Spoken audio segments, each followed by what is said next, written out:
We could have burned through a lot of ammo. Good afternoon, folks. You're watching The Hungry Handgunner. I'm Nick, and we are out on the range. We're going to do some shooting here in a second just because, well, I want to shoot. And I recently got some primers and bullets, so I've been loading up some ammo. So I have ammo again. I always had a little bit, but I try to keep it back. Worked a lot of overtime for that stuff. I very much agree with the whole don't buy it at this price, and it might come back down, but if every Tom, Dick, and Harry is out there buying it at that price, then me not doing it just means that, well, I'm the guy that's not going to the range because I don't have ammo. So it's one of those pay-to-play situations right now. I don't like the price gougers, but I'm not really gonna. I don't really want to tell you what I paid for the primers because I'm still a little ashamed of it, ashamed of the overtime it took to pay for them. The fact that I have stooped so low and got caught with my pants unzipped, so to speak. Not really. Okay, we're good. But yeah, I won't be caught that way again with primers. So one thing that I hear from people, mostly people that I know in real life, and if they happen to be watching this, guys, I'm not bashing you. I'm just using you as an example. This isn't intended to be bashing anybody or making fun of anybody. Is they'll say, "Man, I wish I could shoot like you," and to me that's funny because I would argue that I'm proficient. But I'm not a great shooter. I'm not a talented shooter. I'm not even a super highly skilled shooter, right? Because where I'm looking at for those sorts of performance metrics is people like Ernest Langdon or Jerry Michalak and things like that. Like those are good shooters, and that's where I'm trying to get. But then I lose sight sometimes of where I started, right? Because a couple years ago when I started the channel, I may roll in some clips if I really feel like boosting my ego and letting you guys make fun of me a little bit. I was not where I am today. I could target shoot okay. I could take a gun, slow fire, and normally put the bullets close to where I wanted them to go. But in terms of a shot timer, I didn't own one of these. I didn't really understand why they made sense 2 years ago. I didn't understand appendix carry. I would never have carried a gun appendix carry when I first started the channel. I thought that was just asking for trouble, blah, blah, blah. I had a lot of preconceived notions that I came into gun-tuber world with, that a combination of you guys holding me to a higher standard, you guys being subscribers, people that watch the channel in general, some of which I may have pissed off over the last 2 years and they have since left. There became another reason to train other than just me getting better. And because I was exposed to more, you guys name dropped some other people that I started watching, and just kind of the shooting went from being this part of my life to a bigger part of it, and I kind of expounded on that hobby, and it became not so much a hobby but a passion. So when I started looking at objective performance metrics using a shot timer, things like that, and realized, oh, I'm not really as good as I thought I was. So there's been a lot of rounds fired and a lot of hours of dry fire practice and a lot of reading and watching and learning and trying to figure out how to get better that has taken place to take me from where I was 2 years ago to where I am now, and where I will hopefully continue progressing towards in the future as a shooter. Notice that nothing I said came down to genetics or a magic genie in a bottle granting wishes, right? This was all things that I did. It was time and effort put into getting better. So with that in mind, you can extrapolate to that to say that absolutely, if I can do it, then anybody can do it. So when people say things like, I wish I could shoot like you, well, you can. If I can do it, then anybody else definitely can, because forearm thing, maybe one day I'll give you guys the full rundown on that. It's not really as cool of a story as it looks like it should be. But there's still issues with that arm and fine hand movements and things like that that I did not have before. So if I can overcome that, because I am right-handed, although we have a video, I'll throw it up there, talking about why it's important to practice left-handed or opposite-handed if you're left-handed, right-handed, offhand techniques.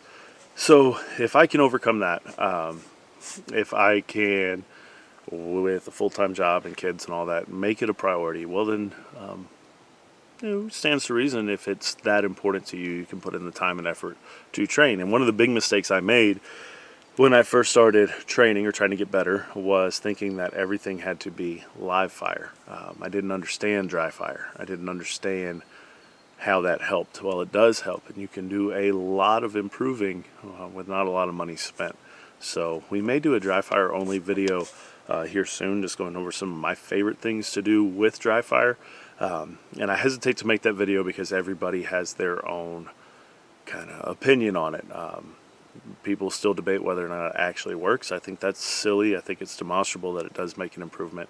And then more importantly, the safety concerns that some folks have doing it, or the wear on the guns. We'll cover all that. I think I'm going to make the video, but if you have thoughts on that, you want to weigh in, drop them in the comments. So the dry fire can help you a lot, and that's my opinion. I would argue that a lot of other people have that opinion as well, but I have seen it firsthand. So ammo situation right now is pretty crappy, but you can do a lot to work on your draw to first shot, to work on learning the trigger on your gun. Especially one of the downsides to doing what I do with gun reviews, which I'm not doing that much of right now, thankfully, in this regard, is that you start getting used to other guns other than your defensive gun, and you have to put in more time.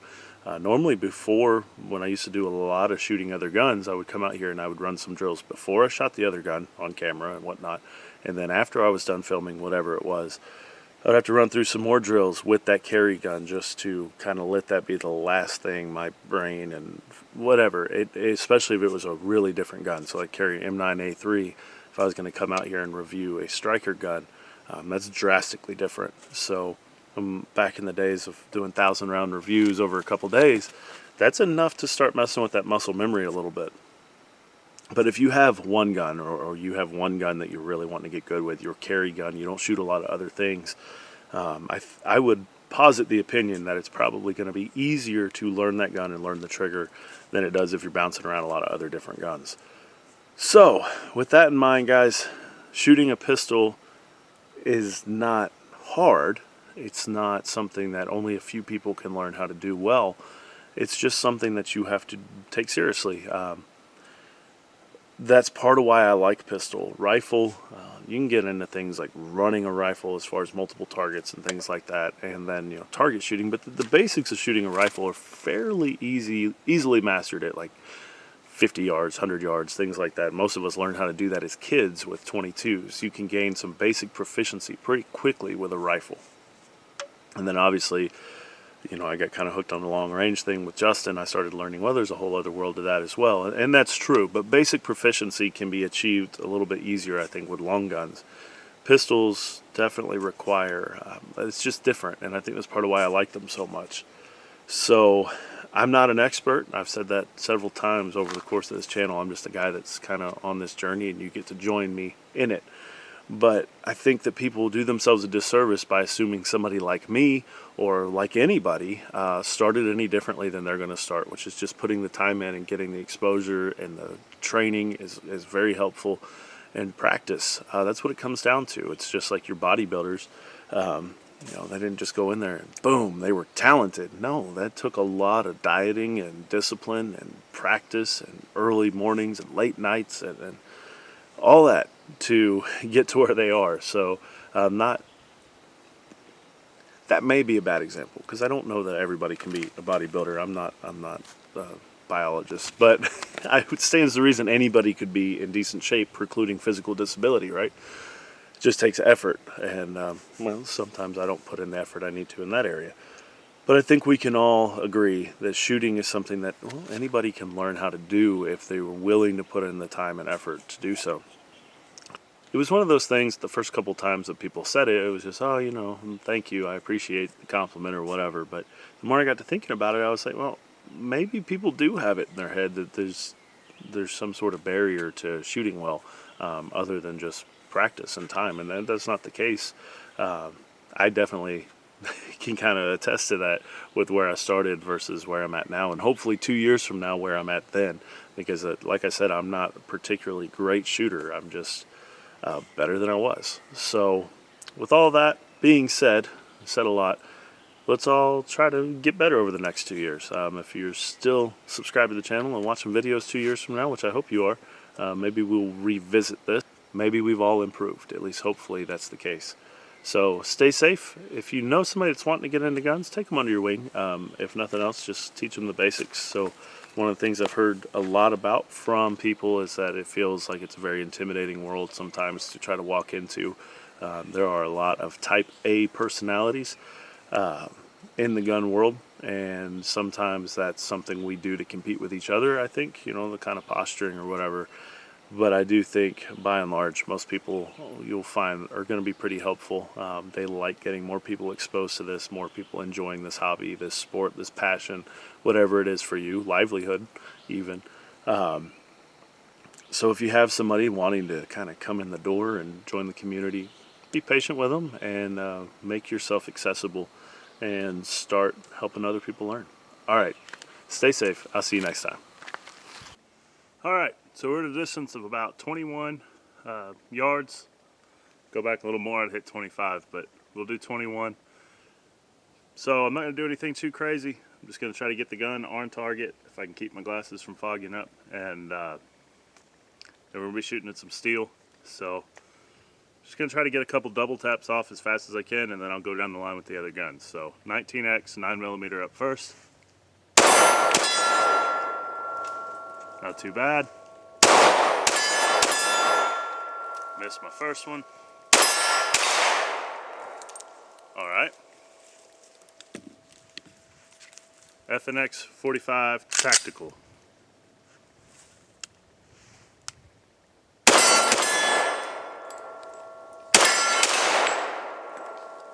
Missed my second one.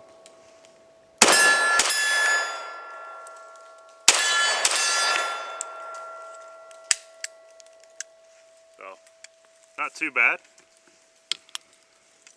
This one, because of the mag capacity, we are only going to be able to get 4 double taps, controlled pairs, whatever you want. We'll go ahead and try it. Now, out of all the guns that I brought out, the 3 I brought out, I have the least time behind this one. So we'll see what we get here. Missed my second one.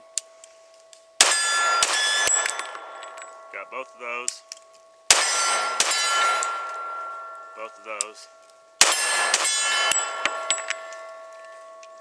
So, love that new steel target. Alright guys, we're not doing anything really crazy. Just some slow fire over there at that little steel plate. I can't really make a video and not shoot, so we had to get out here for a little bit.